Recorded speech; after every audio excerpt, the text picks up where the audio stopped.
Hey guys, and welcome back. I'm Rachel O'Leary, and for today's daily-ish dose we're going to look at what I lovingly refer as my Muppet tank.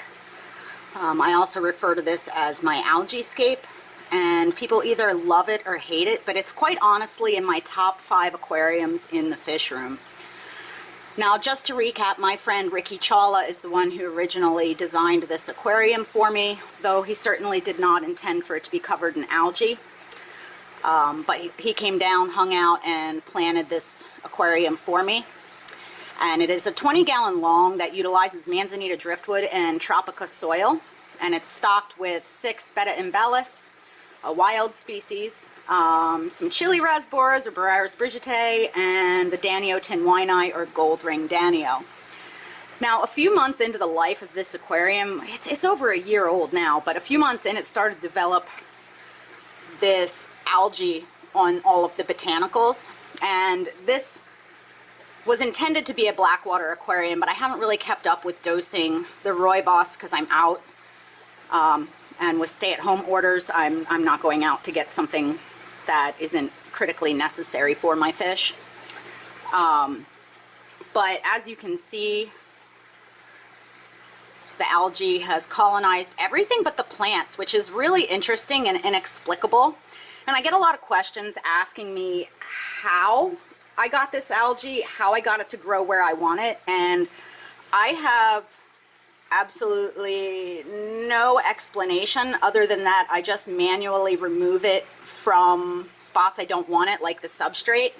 But you can see it creeps onto the substrate. There's a baby tinwini. So maybe once a month or so I go in there and do a good gravel vac and remove all of the excess algae then. But I haven't had to prune any leaves on the plants.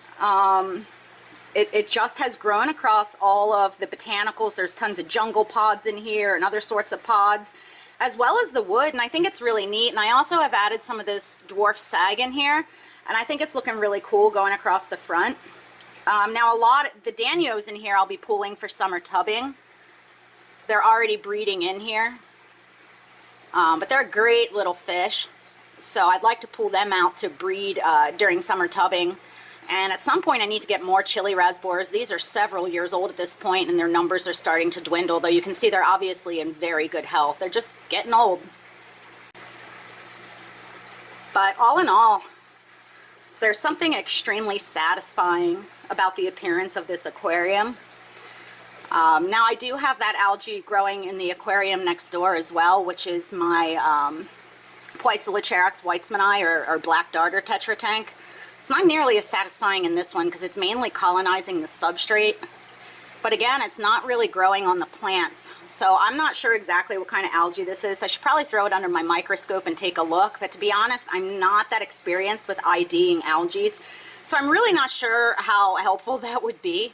I would rather not have it in this aquarium, but there it is. Now, this is an aquarium that I am considering trying to get those other fish out of and moving the rainbows into, because I think they look really cool in that top third. So let me know your thoughts on that.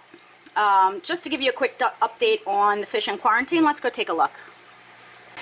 These were fish that were sent to be donated to the big fish deal, but they didn't make it there. Seagrass Farms provided them, and Scott and Liz of King and Queen Cichlids asked me if I would take them because I work with little fish. And this is Danio choprae, or glow light Danios, and Ember tetras. They've been in quarantine for a few weeks now, and everybody's coloring up and looking really good. So I'm very, very pleased. Because it is now multiple weeks into quarantine, I have added a heap and handful of some substrate, a small piece of driftwood, and a chunk of plants, and this just allows for the fish to feel a bit more comfortable and exhibit better coloration, which will help me when I go to sex them to move the glow lights out for summer tubbing here in probably a month or so. Now, as far as what I'm going to do with the fish long term, I'm not really sure. I might move some of the embers into the 75-gallon South American Nano. I think they might add a nice pop of color there. But again, I quarantine for a minimum of a month of health, as most of my aquariums have been running for a really long time, and I don't want to risk the inhabitants that are already in there or these guys. Over here are the rainbows, and if you remember, they had some erosion of their fins and really weren't looking super hot, but with daily water changes and food, we can see that they are looking good. They're a bit more difficult to get on camera. It appears that I have 2 males and 7 females.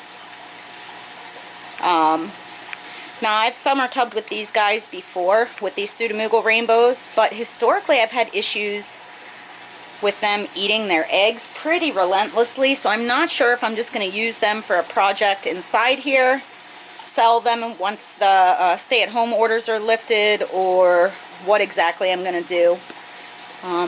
But you can see they are in very good condition now, nice and chubby. There's a male there. Nice and chubby, looking good, so successful. And again, because they've gone through a few weeks of quarantine without any losses, now they got some additional plants and wood. I'm considering setting up just a 20 long for these guys because they're super easy to breed. So let me know if that's something you'd be interested in seeing. Captain Cranky Pants is still the king of social isolation, setting a great example for all of us to keep our distance.